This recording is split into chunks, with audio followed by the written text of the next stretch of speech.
Hey everyone, I'm April and I am the Awakening Empath. Welcome to my channel. This is where we talk about the Great Awakening, your personal awakening story, being an empath, and living a healthy lifestyle. So today I really wanted to just talk about my awakening, how it started, the process, and where I am today. For me, my process started about 2 years ago. It was November 2018. And at that time, I was in a relationship with a man that was mentally and emotionally abusive. He was not comfortable with himself and he took that out on me. I let that continue for 2 years. It was a lot of breaking up, getting back together. And I learned now that it was us on a karmic cycle, that we were just going back and forth, and clearly that was a lesson that I needed to learn. I needed to learn to be more comfortable with myself, to put my needs before somebody else's, and also what I deserved as a human being. So I left him in November 2018 and I literally never looked back. He tried getting in contact with me multiple times over the past 2 years, and each time has really set in stone for me that there's just no going back. So at that point, when I left him in November 2018, I signed up for the gym. I got myself a life coach that I met with every week and really just took the time to focus on myself. I learned that it was all about me and what I needed. So going from there, I really learned to love myself. I was in the gym doing a ton of weightlifting and working with a trainer, which is literally the best thing that I ever could have done. Not focused on love, not focused on anything else but myself. And out pops my current boyfriend, who I look to as my soulmate, who I'm meant to be with during this lifetime.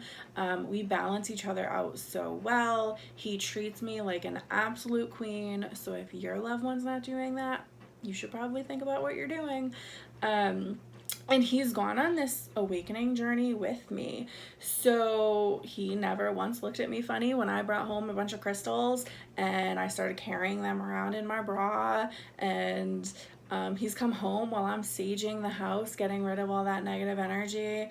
And he jokes about it, but you know what? He's been here for me and he's been supportive through me making those changes. So I think that has been really key in my process and has strengthened our relationship and where we are. So now he and I just met and I was really happy with where things were, but I still felt that missing piece. I grew up as a Catholic in the Catholic Church, went to Catholic schools, and it never quite resonated with me. And so I was still kind of fumbling around with, well, there's something else out there, but what is it? What should I be doing? And at that point, I was going to a lot of free library events, if they had authors coming, if they had arts and crafts, just different things. And I noticed that they had a psychic Reiki master author coming in. She's someone local that lives in Connecticut, and I went to this event and I brought along my mom and my grandmother, both whom I would say are pretty skeptical of the other side, and it's not really a topic we'd ever talked about.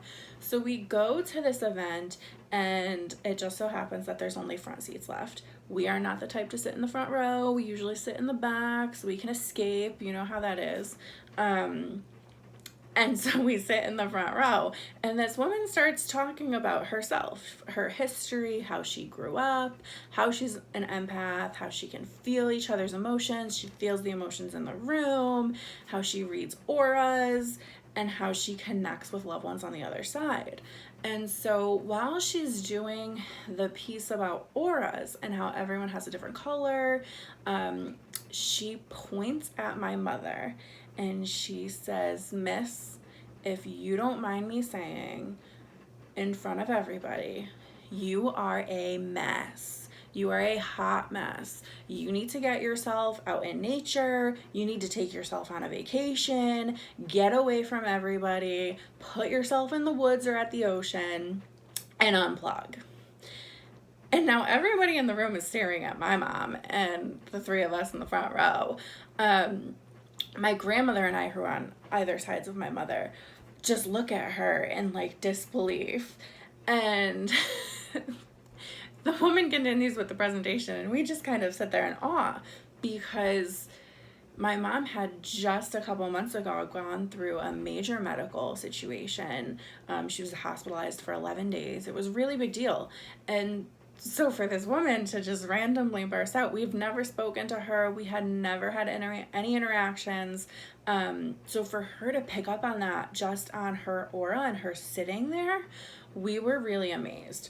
So we left that presentation and started kind of thinking about, I started at least thinking about, can there be some substance to this? And part of the presentation was how anybody can connect to the other side. And I really want to drive that home, and that's something I'll drive home in future videos too. Anybody can connect to your loved ones. It's just about being open to the process and knowing what to look for. So during that presentation, I had kept feeling this chill behind me. It wasn't necessarily like I'm cold. It was very spotty. Like I felt it on my shoulder, or I felt it on my neck. This really distinct cold feeling. And I'd felt this a couple times in the past. Specifically, I can remember in the weeks following when a very close friend of mine in high school had committed suicide. I would always feel somebody with me in my car, like that touching feeling. And it never creeped me out or anything. I always knew it was something, but at the same time kept thinking like, what is it? Like really? On this journey, I've really found that's my loved ones trying to connect with me and let me know that somebody's with me. I've been told before that I have a grandfather on one side and a woman on the other side. I am in the process of figuring out who that is and who's with me, but knowing that there's family members here with me that are here to support me has really helped on this journey. So following that library event, I started really looking into this woman and what she does, and ended up signing up for my first Reiki session. And that session was so powerful and so amazing. Who would have thought that you could have such serious healing from just energy movement? During that session, she picked up on knee issues that I had. She pointed right at my throat chakra and my solar plexus. And she's like, what do you have going on here? Like, you're all messed up and blocked, and do you not speak your truth?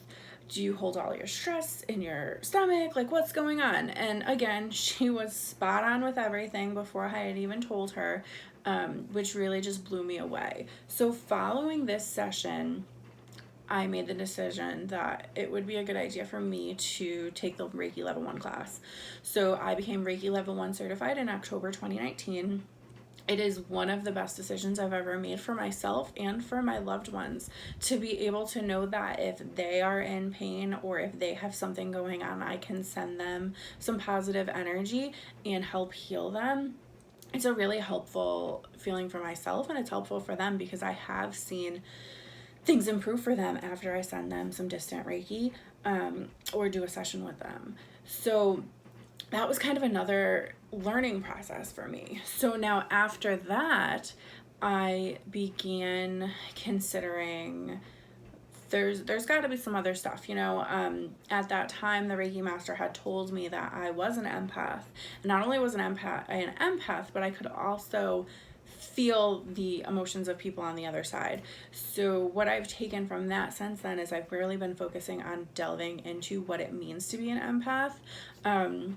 And that has really been life-changing. So I am somebody that feels others' emotions when I am in the room with them. I can feel the energies.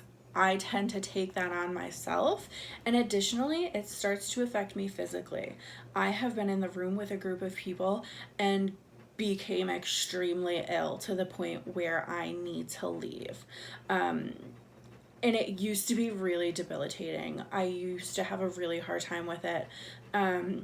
And now what I've been doing is really working on how to protect myself, what I can do before the event to prepare myself, what I can do during the event to take care of myself, and how to decipher, are these emotions mine or are these emotions of somebody else? So I think that's going to be something we really delve into this channel, is how I can help you better cope with being an empath and just that whole process, because it really is an amazing gift to have. It's just about how do you deal with it? How do you manage your day to day, and understanding that you do have to make some accommodations and put yourself first. So the last thing I really want to touch on is the importance of having people to connect with you on this journey. I went through a major career change during this process. I was pulled out of a fairly toxic work environment that was not serving me. I was not happy. I was really just struggling with it and who I was becoming in that process. So I ended up starting this new job. I was there for a couple months, and I don't even know how the topic came up, but a coworker and I started talking, and we realized that we had a lot in common. She had already been through her awakening process, and she's still trying to tap into certain things for herself. But knowing somebody that was ahead of the game helped me tremendously. She's the one who introduced me to crystals. She talked to me about candle magic and intentions and manifesting. And it has just been the biggest help to have somebody to bounce things off of and say, do you think this was really like me picking up on energy, or do you think this is something physical? What should I be considering? A physician, going to see a doctor? Like, what's going on? And so having her the past 6 months or so has really helped. And it just made me start thinking, how can I help others? What can I be doing to help other people? So this channel is going to help you on your empath journey, as well as your spiritual awakening, and talk about some relevant topics that are going on in the world today. So if you haven't already, make sure you like this video, subscribe so you get all the updates, and comment below with any topics that you're looking forward to in the future. Thank you for checking me out. I am April, the Awakening Empath, and be on the lookout for more videos. Thank you.